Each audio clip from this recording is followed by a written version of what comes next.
important landmark judgment or opinion. The Supreme Court today said that auction is not the only route for allocation of all natural resources. Giving its opinion on the presidential reference moved by the central government on its earlier verdict given on February 2nd on the 2G spectrum case, the Apex Court said that auction of natural resources does not have constitutional mandate. It also clarified that the auction order on 2G spectrum will not have a bearing on other natural resources.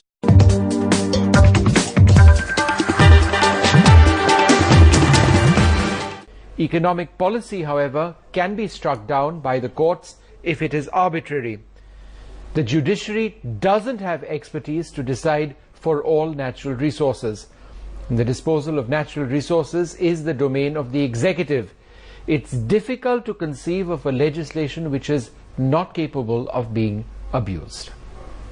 It's a very important judgment, but it's not just a matter of getting vindicated on something that we were saying again and again. That, of course, is very important. But I think in terms of its impact, long-term impact on what we are trying to do in this country, in terms of maximizing economic opportunity.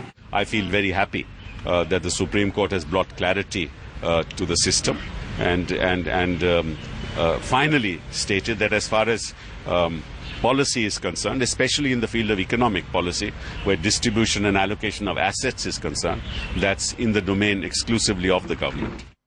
When a state has to take decision, say about the construction of a hospital for the poor, or housing for the slum dwellers of the poor, if we had to go by the wisdom of those who were repeatedly saying auction is the only way forward, then nothing of this will come up. Will you expect the slum dwellers, the disabled, the poor people, the orphans to buy land in auction? Very difficult. And how will the state discharge its responsibility? The state has a responsibility in a welfare state, and that's why it's the maximization of public good, not the maximization of revenues. They have said at the end that where a natural resource is being given away for commercial exploitation to private entities, then any other method of alienation except auction could be said to be arbitrary. And on that, Justice Kher in his judgment has elaborated the issue.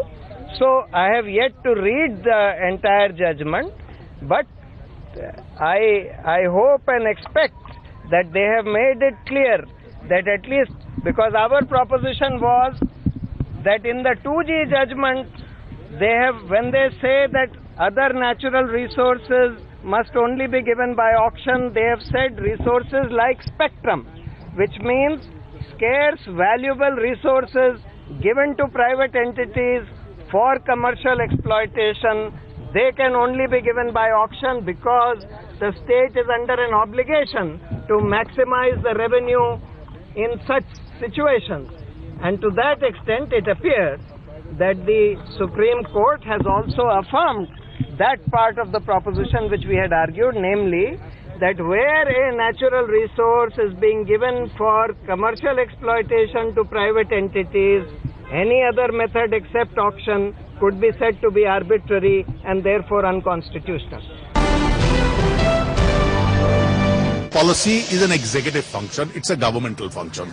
But the judgment of the Supreme Court should only be interpreted to mean what the government did in telecom was wrong, it should have been auction. As far as other areas are concerned, there must be a fair allocation, a fair criteria, and I understand the fair criteria really is a competitive bidding criteria. And the court will have a right in each case to then judge which is a fair criteria for allocation or otherwise. Do you see this order as somewhat of a relief for the government, especially in the light of the recent Colgate scandal which has been going on? Relief, Colgate, I don't understand what relief. If a particular allocation has not done in a fair manner, or if there is some other extraneous factors, the court will interfere. Relief can only be this, that to the extent that they were not done by auction, that by itself won't render those allocations illegal. To that extent. But the manner of allocation may certainly be open to judicial review.